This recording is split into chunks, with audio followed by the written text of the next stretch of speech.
We had quite the rainstorm in the beginning of September, and it brought a series of unfortunate events. Of course, as a firefighter, this is exactly how this is going to go. I'm going to go to work, and then there's just going to be a situation that arises at home for my loved ones.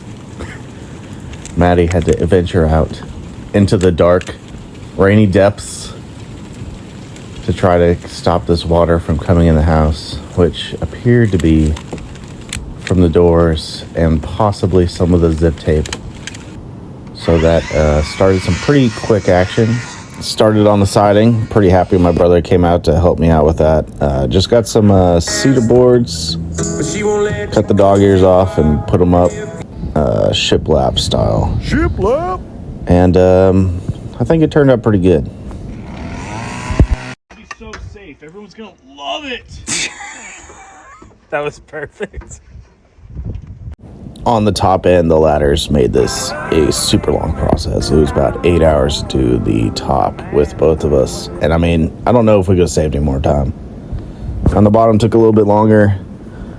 And then after that, I went in some wood filler, filled in some of the sections, and then used some caulking around the doors and windows, stuff like that.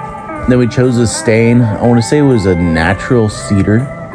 And I think it went pretty good. Miss Maddie helped me with that. Maddie! We had this kind of junky spray gun. And it worked, I guess. You had to turn it upside down for it to work. Then we got some other things done around the house. Got the curtains hung in the bedroom. Yeah, what do you think? Burned some wood garbage. We also did a little bit of work in the kitchen, added some electrical sockets, some light, so we can use that a little bit better. And then Maddie made this microwave stand. It hasn't fallen yet, so we're doing pretty good on the microwave. We also had the AC guy come and fill our ACs, so now we can actually live in a cold environment.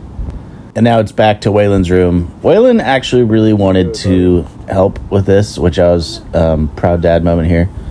But I tried to give him as much as I could. Electrical seems to be what he is most interested in. This was my original thought for how I was going to put this fan up here. Decided not to do that. Mounted off to the side a little bit. Still can't hit your head on it, so that's really all you need. Put a little Waylon's window in. Hello. This is kind of a test run because it still needs to be mounted on drywall. Went with drywall and got these 12-foot sections. You gotta push up against the deal. There we go. Don't click it until you're in. It's because I'm not. All right, let's try. I'm not Let's try. sitting right. I'm not.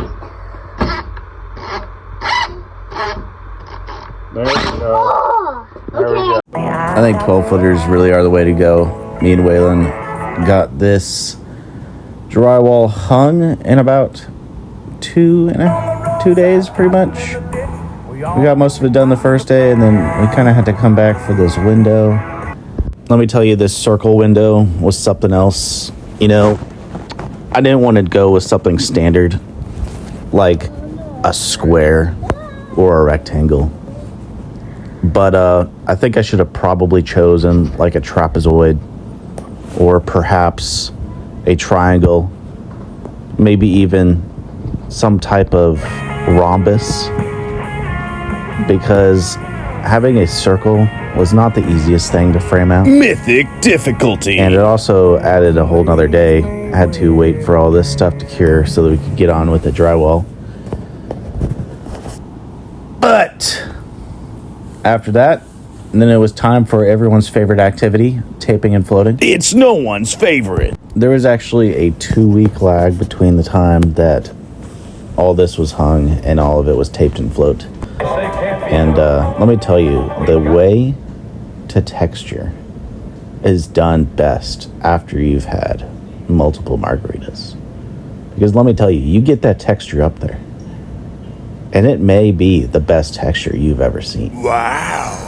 Waylon and I did this one little activity here. We put 2 handprints on the wall with drywall mud and let them cure. And you can't really see it at first glance whenever you look with the paint. but it is there. As you can see it if you really look, which was a little way that we could just do a little bit more. Now, Waylon helped me out a lot with this room. One of the things that I had him do was clean some of the rollers for me. And Waylon came to me and said, "Hey, Dad, I've got a secret way to clean these rollers, and this is what I find." Quite the silly salamander, some would say. But Waylon, you know, he did a good job helping me paint. We got it done. He had some fun. I think this and electrical work is what he enjoyed the most. And this is what he has to say about his room. He enjoyed it. Also, we had one of the goats just stuff its head in a paint can. But anyways, on to the door. Now that the drywall's all done, we can go ahead and put the door in there. This is that door we found in the dumpster of an office building. Garbage. Which I guess I have to thank Maddie for, because if it wasn't for her, I wouldn't have even driven into that area. So now, this free door with the mail slot included is now in Waylon's room. He specifically wanted the mail slot. I got a couple doors. He said, "Nah, this is the one I want, Father." Like, all right, whatever. And then now we had to clean these floors. This is the time that you start regretting making mud balls and throwing them at the wall in order to texture it. But got onto it, put the new plywood section on, put the underlayment on, and then the floor went in pretty quick. So that's pretty much a wrap. Trimmed it, and she's done. So here's the final look at his room. There's still some stuff that needs to be done, but this is pretty much wrapped up. This is highly livable, 100%. I mean, we're looking at maybe 90%. Still need to mess with this closet a little bit. Still need to finish the door a little bit. But besides that, this is a fully functional room. So that's a wrap. 1 full year of house building, and this is where we're at. Thanks for watching. We'll see you next time.